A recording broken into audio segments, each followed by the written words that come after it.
የተወደዳችሁ የእግዚአብሔር ምርጦች አንጣል፣ የከበረውን አንጣል። ማንም ሊሰጠው የማይችለውን የዘላለም ሕይወትን የሰጠንን ቅዱሱን መንፈሱን የሰጠንን ወገኖች ሆይ እግዚአብሔርን አንጣል። እንዴት ነው እግዚአብሔር ይጣላል እንዴ ብላችሁ እየጠየቃችሁ እንደሆነ አስባለሁ። በተሰሎንቄ መጽሐፍ ምዕራፍ 4 ላይ የእግዚአብሔር ቃል እንደዚህ ብሎ ይናገራል። እንግዲህ የሚጥል ሰውን የጣል አይደለም፣ ነገር ግን መንፈስ ቅዱስ በእናንተ እንዲኖር የሰጠውን እግዚአብሔር ነው እንጂ ብሎ ወገኖች ሆይ ይናገራል። ስለዚህ እግዚአብሔር ይጣላል ማለት ነው። አንዳንድ ጊዜ ሳናስተውል ወደ ሕይወታችን የሚመጡ የተለያዩ ነገሮች ይህንን የከበረውን እግዚአብሔርን እንደገናም ቅዱሱን መንፈስ አሳዝነን መንፈሱን እንድንጥል ያደርገናል።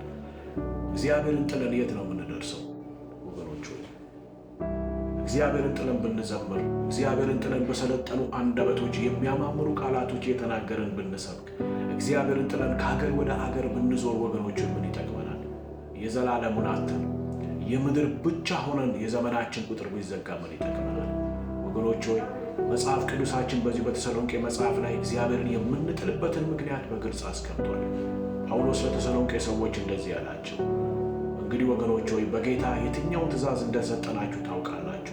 የእግዚአብሔር ፈቃድ እርሱ መቀደሳችሁ ነው። እግዚአብሔርን እንደማያውቁ አሕዛብ አትሁኑ፣ ከዝሙትም ሽሹ፣ በፍትወትም በመቃጠል አትኑሩ። እያንዳንዱ የራሱን ዕቃ በቅድስና ይጠብቅ ብሎ ወገኖች ስለ ቅድስና ሲናገር እንመለከታለን። ልክ ነው። በክርስቶስ ኢየሱስ አምነን ጀስቲፋይ ሆነናል፣ ጸድቀናል። ወገኖች ሆይ ወደ ጽዮን የምንሄደው ፍጻሜ ቤታችን የምንሄደው ግን በቅድስና እየኖር ነው። ሳንቲፊኬሽን ወገኖች በቅድስና እየኖር ነው። ከዛ በኋላ ነው የዘላለም ክብር ወዳለው ቤታችን የምንሄደው ወገኖች ሆይ እና በልዩ ልዩ ምክንያት ወገኖች ሆይ እግዚአብሔርን የሚያስጥለን ነገር ወደ ሕይወታችን ይመጣል። እንዲሁም በመዝሙረ ዳዊት ምዕራፍ 50 ቁጥር 11 ላይ ዳዊት ወደ ቤርሳቤ ገብቶ ያንን ትልቅ በደል በፈጸመ ጊዜ በእግዚአብሔር ፊት ወድቆ እንደዚህ ብሎ ጸለየ። አቤቱ ከፊትህ አትጣለኝ፣ ቅዱሱን መንፈስህን ደግሞ ከኔ አትውሰድብኝ ብሎ እግዚአብሔርን ሲማጸነው እንመለከታለን። ወገኖች ዳዊት አንድ ነገር ገብቶታል። ለካ እግዚአብሔርን መጣል ከመንፈሱ መለየት ነው። ለካ እግዚአብሔርን መጣል ደግሞ በእግዚአብሔር መጣልን እንደሚያመጣ አውቆ ነበር። ስለዚህ ነው እግዚአብሔርን ሲማጸነው አቤቱ ቅዱስ መንፈስን ከኔ አትውሰድብኝ፣ አቤቱ ከፊትህ አትጣለኝ ብሎ ሲማጸነው እንመለከታለን። ወገኖች ሆይ እግዚአብሔር እንደ ዳዊት አይነት ልብ ይስጠን።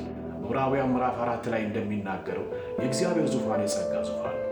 በሚያስፈልገን ጊዜ ሁሉ የሚረዳንን ጸጋ እንድናገኝ፣ ካለንበት የሕይወት ድካም እንድንወጣ እግዚአብሔር በምሕረት እጁ ሊቀበለን ሁል ጊዜ እጆቹ ዘርግቶልናል። ስለዚህ ወደ እግዚአብሔር እንመለስ። ስለ እኛ ኃጢአት የሚማልድ በሰማይ ያለፈ ትልቅ ሊቀ ካህን ኢየሱስ ክርስቶስ አለን። ስለዚህ እስትንፋሳችን በእኛ እስካለች ጊዜ ድረስ ይሄ ለእኛ ትልቅ የምሕረት ዕድል ነው። ስለዚህ ወደ አምላካችን ወደ እግዚአብሔር እንመለስ። እግዚአብሔርን ጥለን መንፈሱን ጥለን መኖር ወገኖች ሆይ ባዶነት ነው፣ ከንቱነት ነው ወገኖች ሆይ። ሌሎችን አሻግረን፣ ሌሎችን አገልግለን፣ ሌሎችን ሰብከን እኛ የተጣለ ብንሆን ወገኖች ሆይ ምን ይጠቅመናል?